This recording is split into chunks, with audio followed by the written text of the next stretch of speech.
বলেছিলাম বিশ্ব নবী মৃত্যুর পূর্বে কি কাজ করেছিল, তাই না? এই পয়েন্টটা আমি একটু বলছি। বিশ্ব নবী মুহাম্মদ সাল্লাল্লাহু আলাইহি ওয়াসাল্লাম মৃত্যুর পূর্বে কি কাজ করেছিলেন? তার আমলের মাত্রা বাড়িয়ে দিয়েছিলেন। মৃত্যুর পূর্বে বিদায় হজ করেছেন। মৃত্যুর পূর্বে ইতিকাফ করেছেন 20 দিন। কয়দিন? 20 দিন। অন্য বছর করতেন 10 দিন, মৃত্যুর পূর্বে করেছেন 20 দিন। মৃত্যুর পূর্বে রমজানে নবী কুরআন খতম দিয়েছেন 2 বার। অন্য রমজানে কুরআন খতম দিতেন একবার। মৃত্যুর পূর্বে নবী মুহাম্মদ সাল্লাল্লাহু আলাইহি ওয়াসাল্লাম পৃথিবীর জীবিত মানুষদের কাছ থেকেও বিদায় নিয়েছেন এবং উহুদের প্রান্তরে গিয়ে উহুদের শহীদদের কাছ থেকেও নবী মুহাম্মদ সাল্লাল্লাহু আলাইহি ওয়াসাল্লাম বিদায় নিয়েছেন। মৃত্যুর 7 দিন পূর্বের ঘটনা। নবীর মৃত্যুর আর কয় দিন বাকি আছে? 7 দিন। 7 দিন পূর্বে নবী ঈসা রক্ষা করেছেন। 7 দিন পূর্বে তিনি তীব্র অসুস্থ অবস্থায় তিনি বলছেন, আইনে আনা গদান, আমি আজ কোন স্ত্রীর বাসায় যাব? আমার সিরিয়াল কোথায়? আমার ব্রেনে সঠিকভাবে কাজ করতেছে না। মৃত্যুর পূর্বক্ষণেও নবী বেইনসাফি করে নাই। তার বিবিদের কাছে সমান্তরে সময় দিয়েছেন। তার স্ত্রীগণ যখন বুঝতে পারলেন নবীর অসুস্থতা তীব্র আকার ধারণ করেছে, এবার নবীর সব স্ত্রীর দাবি দেওয়া ছেড়ে দিলেন। বললেন, ইয়া রাসূলুল্লাহ, যেই ঘরে থাকতে আপনার মন চায় আপনি সেই ঘরেই থাকতে পারেন।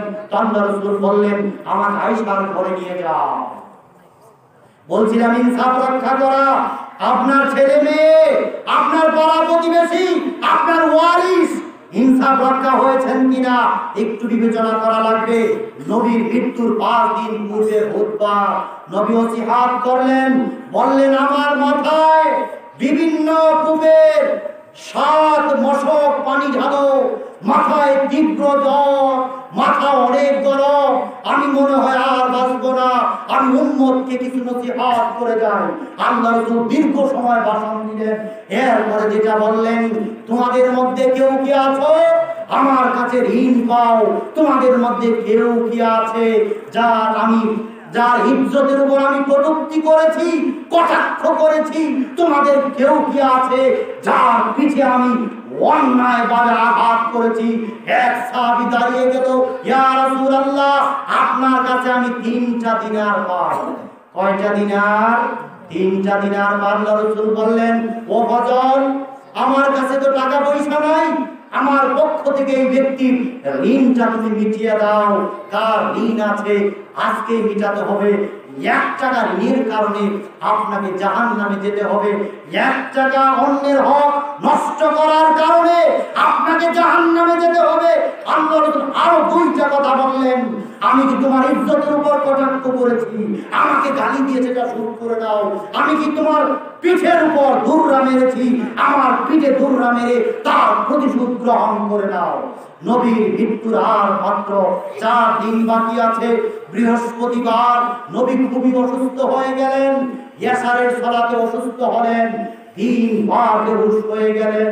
তারপরেও তিনি ইয়াসারের সালাতের জামাতটা ধরার জন্য চেষ্টা করলেন, কিন্তু 3 বার চেষ্টা করেও যখন পারলেন না, মায়েশাকে বললেন, লোকেরা কি এখনো সালাত করে নাই? মায়েশা বলছেন, ইয়া রাসূলুল্লাহ, আপনার অপেক্ষায় লোকেরা এখনো বসে আছে, তারা এখনো সালাত করে নাই। আল্লাহর রাসূল 3 বার সেন্সলেস হয়ে গেলেন, অজ্ঞান হয়ে গেলেন। তারপরেও তিনি ইয়াসারের সালাতটা ধরার জন্য চেষ্টা করলেন।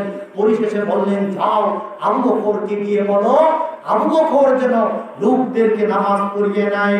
আল্লাহর রাসূলের মৃত্যুর আর 3 দিন বাকি।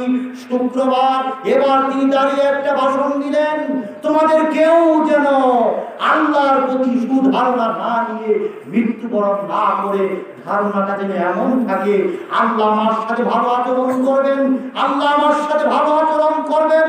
নবীর মৃত্যুর আর 2 দিন বাকি। রোজ শনিবার আল্লাহর রাসূলের অসুস্থতা একটু হালকা হয়ে গেল। জোহরের সালাতে মসজিদে ঢুকলেন, আবু বকর সালাতের ইমামতি করতেছেন।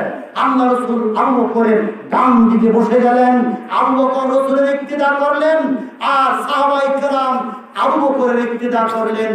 এভাবেই মসজিদে নবীর জীবনের শেষ সালাত ছিল 2 দিন পূর্বে মৃত্যুর শনিবার জোহরের সালাত মসজিদের ভিতরে। এরপর আর নবী মসজিদে আর সালাত পড়তে পারে নাই।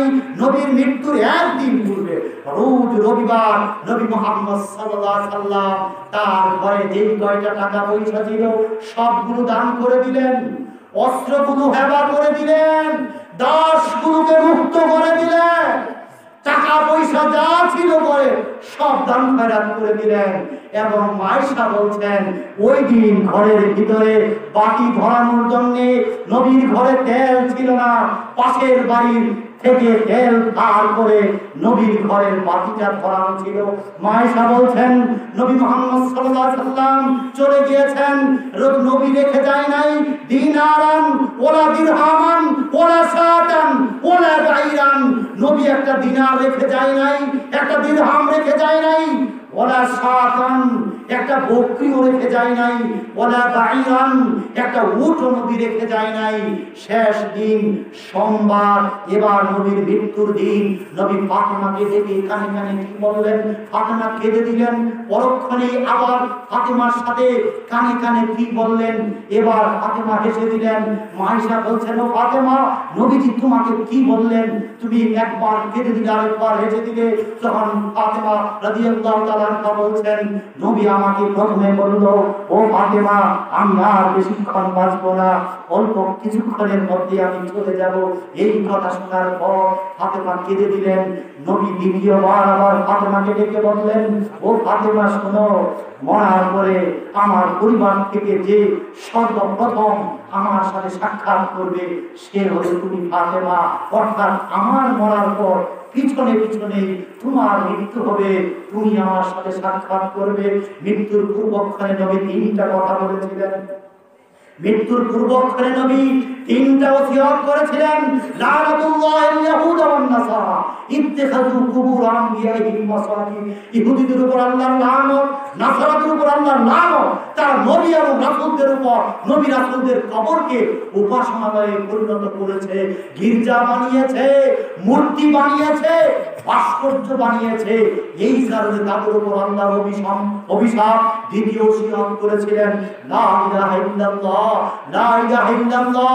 আল্লাহ রাসূল এই কালেমা পাঠ করতেছিলেন এবং বলতেছিলেন ইন্নালিল মাউতি সাকারাত, মৃত্যু বড় কঠিন, ইন্নালিল মাউতি সাকারাত, মৃত্যু বড় কঠিন। আয়েশা বলছেন আমি ভাবতাম যে খারাপ মানুষের মৃত্যুতে কষ্ট হয়, থেমে যায়, কিন্তু আমি যখন বিশ্বনবী মুহাম্মদ সাল্লাল্লাহু আলাইহি সাল্লামের মৃত্যুকে অনুভব করলাম তখন আমার মূল ধারণা ফিরে গেল যে না, খারাপ মানুষের মৃত্যুতে কষ্ট হয় এটা সঠিক নয়, ভালো মানুষের মৃত্যুতেও কষ্ট হয়।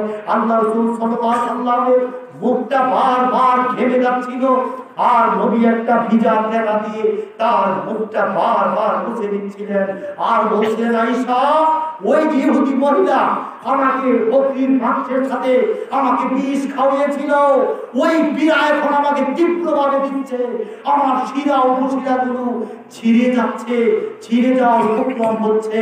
তো বলছিলাম আল্লাহ রাসূল 3টা উপদেশ দিয়েছিলেন, লা ইলাহা ইল্লাল্লাহ। আল্লাহ রাসূল এই কথাটাই বলেছেন ইন্নামাল আমালু বিল খাওয়াতিম, তোমাদের জান্নাত জাহান্নাম শেষ আমলের উপর নির্ভর করে। আর শেষ আমল হলো কোনটা? মান কানা আখিরি কালামিহি লা ইলাহা ইল্লাল্লাহ, যার জীবনের শেষ কথা হলো লা ইলাহা ইল্লাল্লাহ ফাদাখালাল জান্নাহ, সেই জান্নাতে চলে গিয়েছে।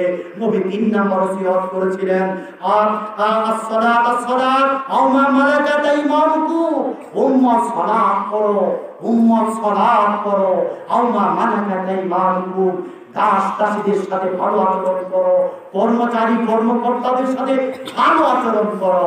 তার নবীর 3টা ওসিয়ত। 1, শিরিক করিও না, মানে নবীদের কবরে মসজিদ বানিও না, এটা তাৎপর্য হলো শিরিক করিও না। 2, লা ইলাহা ইল্লাল্লাহ, এই কালেমা মৃত্যুর সময় জুড়তে পারলেই তার জন্য জান্নাত। 3, as-সালাত,